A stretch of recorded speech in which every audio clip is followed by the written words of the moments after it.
Mardi dernier, dans l'épisode précédent, on parlait d'addiction digitale. Je t'expliquais entre autres ce qu'était l'économie de l'attention et la captologie, et pourquoi ça marchait. Le fait qu'on ait besoin d'adhérer à un groupe et d'avoir une approbation. Le goût du cerveau pour la dopamine qui est libérée lors du côté aléatoire des réseaux sociaux. Ou encore l'anxiété qui est générée par le fait d'avoir peur de louper quelque chose. Rappelle-toi aussi les impacts.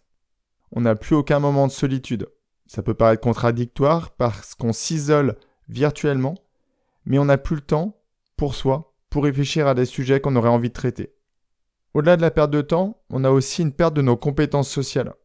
C'est très compliqué d'avoir des échanges très riches avec des personnes à base d'émoticônes ou de smileys. Et le pire impact, c'est que ça détruit notre muscle de l'attention. Et l'attention, c'est le muscle indispensable pour courir le marathon d'une vie épanouie et pleine de sens. Aujourd'hui, je t'explique donc concrètement comment on fait pour récupérer notre attention et notre temps. Salut à toi et bienvenue sur le podcast Dépasse-toi. Je suis Sylvain Viens et je partage avec toi le fruit de mes lectures et de mes réflexions pour t'aider à atteindre une vie plus riche et épanouie. À la fin de cet épisode, tu ne seras pas plus riche financièrement, ni plus belle ou plus beau physiquement, mais je peux t'assurer que tu auras appris quelque chose qui te permettra de profiter au mieux de la vie qui s'offre à toi.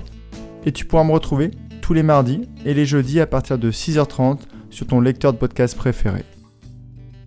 Aujourd'hui, on voit donc ensemble comment tu reprends le contrôle de ton utilisation du digital. La semaine dernière, je te disais que le but, c'était pas de te couper de tous les réseaux sociaux ou d'arrêter d'utiliser des applications qui sont très pratiques. Le but, c'est que tu le fasses de manière intentionnelle et volontaire. C'est toi qui choisis. Je vais donc te proposer 4 exercices pour réussir à reprendre le contrôle de ton smartphone. La première pratique dont je voulais te parler, c'est de privilégier le mode hors ligne. Il faut que tu privilégies tout le temps la conversation par rapport à la connexion. Quand tu as le choix pour échanger avec des amis, il faut mieux que tu privilégies le fait de les voir, peut-être d'aller déjeuner avec eux, plutôt que de les contacter sur Messenger. Et si jamais tu n'as pas la possibilité de les rencontrer, parce que la distance ne le permet pas, ou parce que vos emplois du temps ne sont pas compatibles, essaye plutôt de passer par Skype. Ça va te permettre de voir physiquement ton ami et d'échanger de manière non verbale. Ça peut paraître anodin, mais l'essentiel de la communication passe par le non-verbal. Et donc ce non-verbal rend la communication et l'interaction beaucoup plus riches. Quand je te dis de privilégier le mode hors ligne, par exemple, ça peut aussi passer par le fait d'appeler des amis qui reviennent de vacances, au lieu de liker leurs photos sur Facebook. L'échange sera beaucoup plus riche, et peut-être même que tu vas réussir à sentir le plaisir qu'eux ont ressenti pendant leurs vacances, pendant leur séjour. Et peut-être même que ça te donnera des idées pour tes prochaines vacances. Le deuxième conseil que je voulais te proposer, la deuxième pratique, c'est de s'offrir des moments de déconnexion. La semaine dernière, je te parlais de l'iPhone Effect. À chaque fois que tu as ton téléphone sur toi, même si tu ne l'utilises pas, il a des impacts sur ton comportement. À ton avis, est-ce que quelqu'un qui aimerait arrêter de fumer aurait son paquet de cigarettes dans la poche continuellement? À l'échelle de l'humanité, l'homme a vécu quasiment à 99,9999% du temps sans smartphone. Pourquoi est-il devenu aussi indispensable de nos jours? Je me rappelle qu'étant étudiant, je n'avais pas de smartphone, ma conjointe non plus, et on devait se donner rendez-vous à une cabine téléphonique pour réussir à s'entendre. La vie était possible et les interactions étaient beaucoup plus riches. Donc concrètement, sors de chez toi, va marcher dans la nature, sans avoir la possibilité d'être interrompu par ton smartphone ou par toute notification digitale. Et plus tu feras cette pratique, plus tu vas te rendre compte que d'avoir son téléphone sur soi, ce n'est pas indispensable. Le troisième conseil que j'ai envie de te donner, au-delà de réduire la tentation sans avoir le smartphone sur toi, c'est de faire le ménage. Par exemple, sur YouTube, désabonne-toi de certaines chaînes. Sur Facebook, délike quelques pages ou quelques groupes auxquels tu as adhéré. Sur Instagram, arrête de suivre quelques personnes. Sur Facebook, je me suis donné une règle. Dès que je vois une publication à laquelle je n'adhère pas du tout sur une page que j'ai likée, je délike cette page.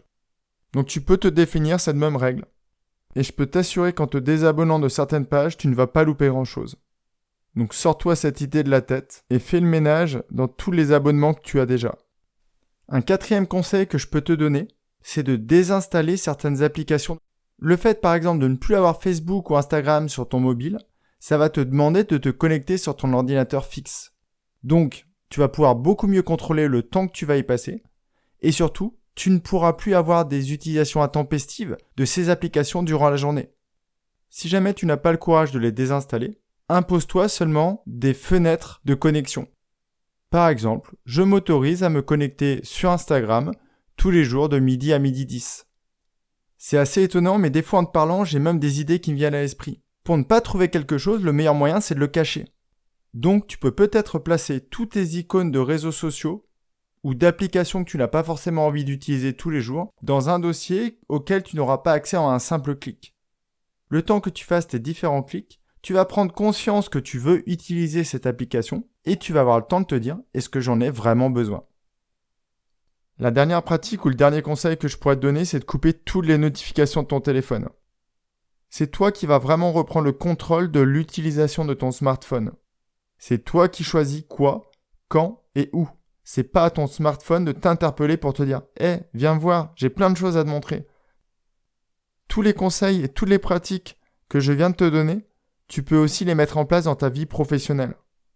Avant, en tant que chef de projet et manager d'une équipe, j'étais sollicité à longueur de journée par les clients, par les membres de l'équipe ou encore par mes managers.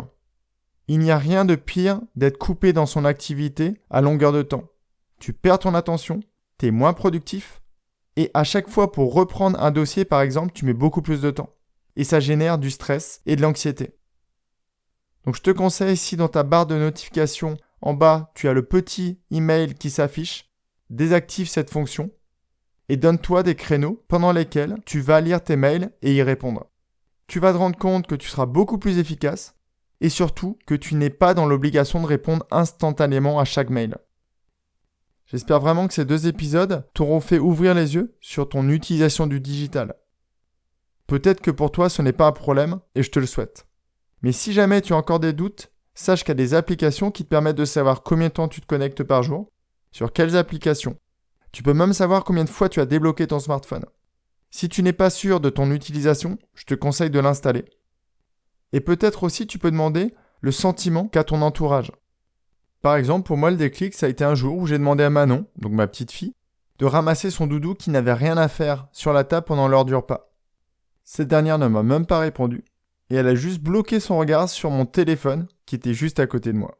Et c'est là que j'ai vraiment compris qu'il y avait un sujet à travailler de mon côté. Quelquefois, il n'est pas forcément évident d'ouvrir les yeux sur ses propres pratiques, surtout quand on sait inconsciemment qu'elles sont néfastes pour sa personne. J'espère vraiment que tu vas reprendre le contrôle de ton utilisation digitale, ne serait-ce que pour te faire gagner du temps à utiliser à meilleur escient, ou pour permettre à ton attention de se renforcer, et vraiment de pouvoir profiter de tous les petits bonheurs de la vie qui s'offrent à toi. Je pense vraiment que ce sujet est primordial, et je pense aussi que ce sera le thème d'une de mes premières formations que je te proposerai, car j'ai tellement d'astuces, tellement d'exercices et de pratiques à te proposer pour essayer de rompre cette addiction ou cette utilisation peut-être un peu trop intensive de ton smartphone. Comme d'habitude, j'ai formalisé ces 2 articles sur mon site, donc tu peux t'y rendre pour avoir un peu plus d'informations. Sur l'article du premier épisode, j'ai aussi ajouté une série de vidéos très intéressantes qui sont passées sur Arte, qui durent environ 7-8 minutes sur les différentes utilisations des réseaux sociaux. Et tu vas voir que via cette série comique, il y a beaucoup d'idées qui passent et qui permettent encore de renforcer ce besoin de changer.